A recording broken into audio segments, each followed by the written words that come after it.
Good morning, members. We are Group 5, and in Group 5, we have 5 presenters.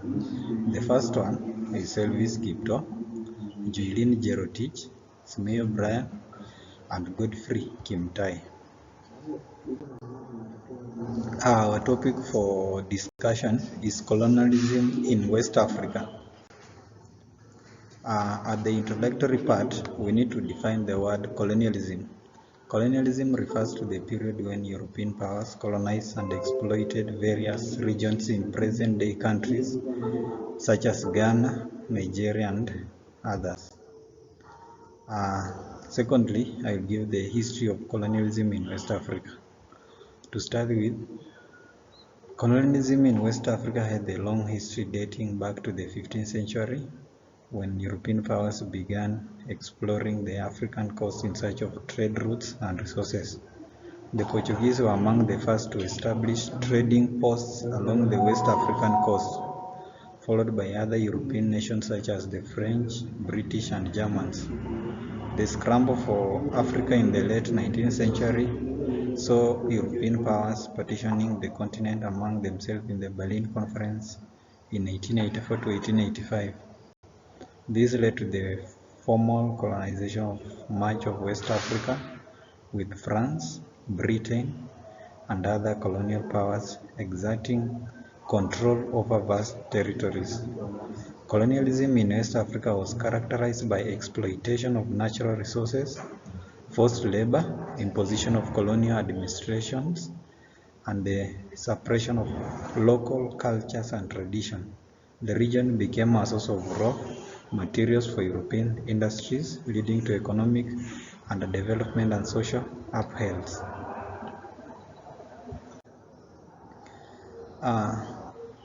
To add on that, despite the oppression nature of colonial rule, resistance movement emerged throughout West Africa.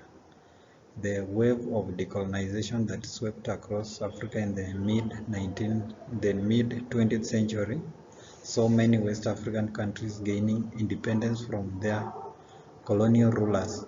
Ghana became the first sub-Saharan Africa country to achieve independence in 1957, sparking a wave of liberation movement that eventually led to the end of colonialism in the region.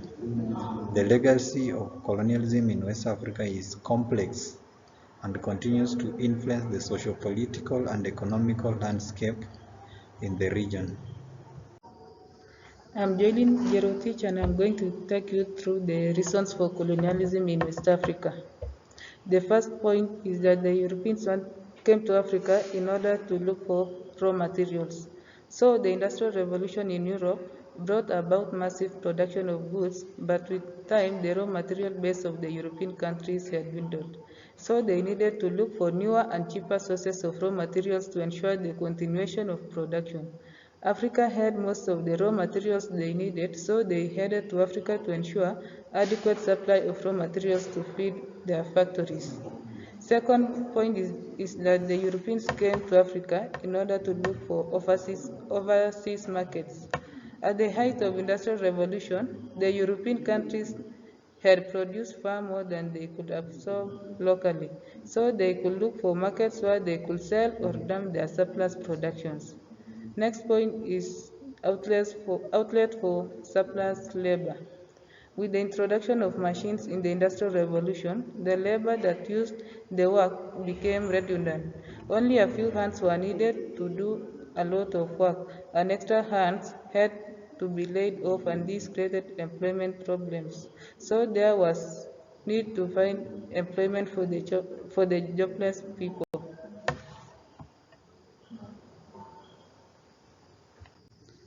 Next point is the civilizing mission. The Europeans believed that their culture and civilization was superior to the African culture and civilization. So they therefore sought to export their civilization to other parts of the world. So this another reason for colonizing Africa was to make them more civilized. Next point is national prestige. Some of the European nations just wanted to be counted as also having colonial territories. The powerful nations of the world were acquiring colonies, and therefore the possession of colonies was a symbol of greatness, hence the desire to acquire same too. And the last point is the reinvestment of surplus capital. As the industrialized countries got richer and richer, there was a lot of surplus capital which could not be allowed to be dormant. So the Europeans had to come to Africa in order to invest their surplus capital. Now let me welcome the next presenter to take us through the positive impacts of colonialism in West Africa.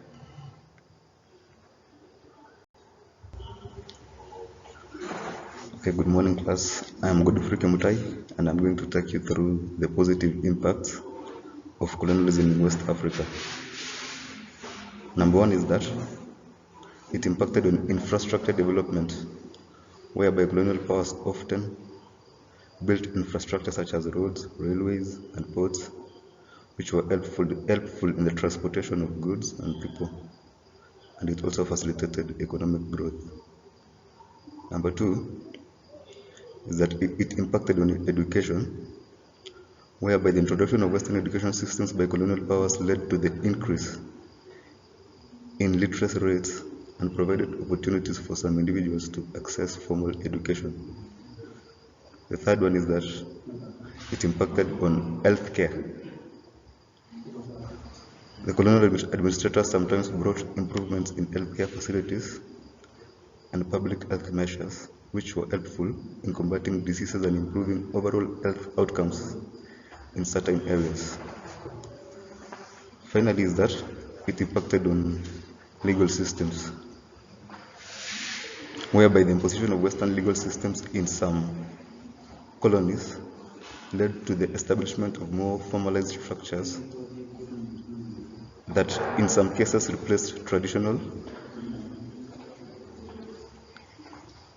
approaches.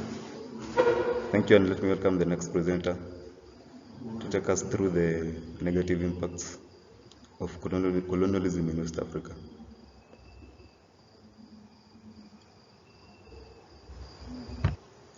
My name is Rotich Elfis, and I'm going to take you through the negative effects of colonialism in West Africa. Now, I'm Rotich Elfis, and I'm going to take you through negative impacts of colonialism in West Africa. The first one is exploitation and economic drain. Colonial powers exploited the natural resources of West Africa for their own benefit, leading to depletion of resources and the impoverishment of local populations. Secondly is the social disruption. A colonial rule disrupted economic, social structures and traditional ways of life in West Africa, leading to social inequalities and tensions that persist today.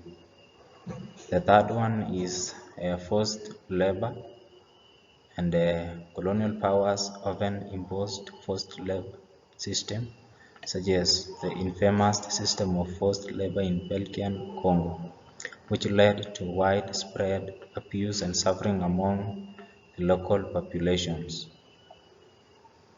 The next point is divide and rule.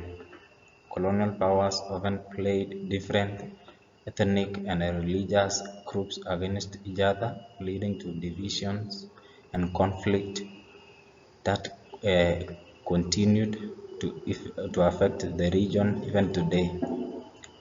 The last but not least is health impacts.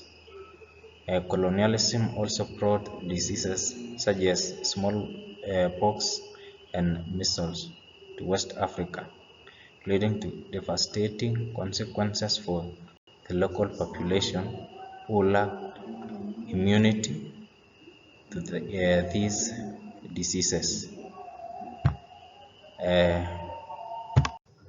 In conclusion, we can say that the impact of colonialism in West Africa was profound and enduring, shaping the region in significant ways that continued to be felt even today. It is essential to understand the historical context of colonialism in West Africa to address the ongoing challenges and work towards building a more equitable and prosperous future for the region. Thank you.